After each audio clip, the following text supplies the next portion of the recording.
बिटिसिनि भबिष्यतखौ नायनानै बिनि दानि बोहैनाय राजनितिनि ट्रेन्ड आरो फैगौ दिनाव जानो थांनाय राजनितिनि ट्रेन्डखौ नायनानै आं सासे राजनितिनि मानसि आङो रायजो राजाफोरनि खामानि मावनो लुबैयो आरो बिटिसिनि समग्र जाति गस्थिखौ राजनैतिक भाबै आङो ज' खालामनो लुबैयो आरो स्पेशली बर'फोरखौ आङो खौसे जाजानो लुबैयो।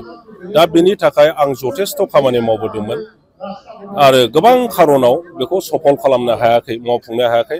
आंल' नङा, इउपिपिएलनियानो जा बा बिपिएफनियानो जा गोबां गोजौ सारिनि दैदेनगिरिफ्रा बे खामानिखौ मावफुंनो थाखाय सेस्था खालामबाय थादोंमोन, नाथाय दिनैसिम जायाखै।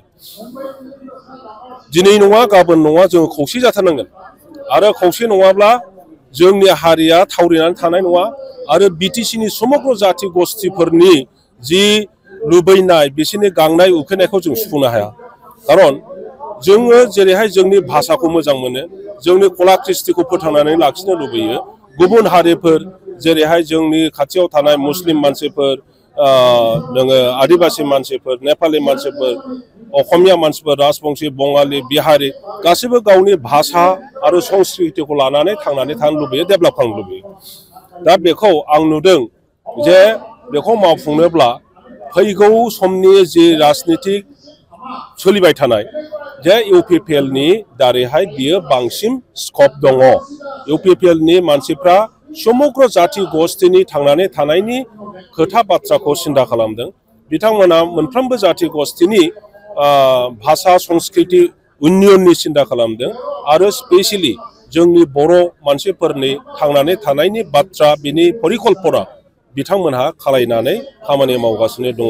दा ओंखायनो आङो बिथांमोनखौ आरोबाव हेफाजाब होनानै थाबै आरो साबसिनै जोंनि जायगायाव सान्थि प्रतिष्ठा खालामनाय आरो जौगानायनि खामानि मावनाय बे खामानिखौ आगोल लांनो लुबैदों।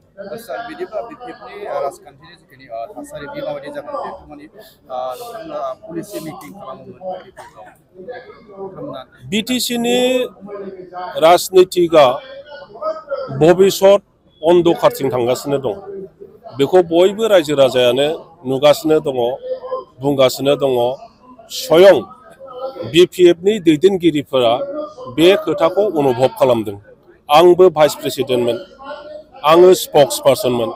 दा बे समग्र खोथा बाथ्राफोरखौ अनुभब खालामनानै जोङो मोजां खामानि मावनो थाखाय गुबुन बेटार मोनसे अपरचुनिटि थानाय पार्टिनि प्रयजन दं। बाहाय थानानै बयखौबो ज' खालामनानै खामानि मावनायनि दिनैनि सम बेखौ बुजिनानै आङो इउपिपिएलआव फैदों।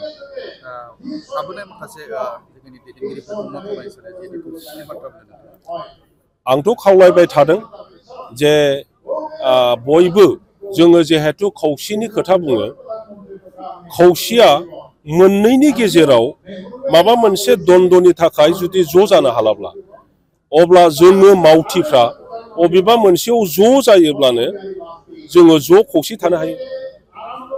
ओंखायनो आंनि खावलायनाया जाहैबाय जिखुनु राजनितिक दलाव थाया मानो, बिजेपियावनो थाया मानो, कंग्रेसआवनो थाया मानो, बिपिएफआवनो थाया मानो, अबेबा दलावनो थाया मानो, दैदेनगिरिफ्रा रायजो राजाफोरखौ लानानै ज' इउपिपिएलआव फैब्लानो जोङो मोनसे सक्तिशालि दल खालामनो हायो इउपिपिएलखौ आरो बिटिसिनि समग्र समस्यानि सायाव जोङो मोजाङै सिन्था धारा लानानै खामानि मावफिननो हायो।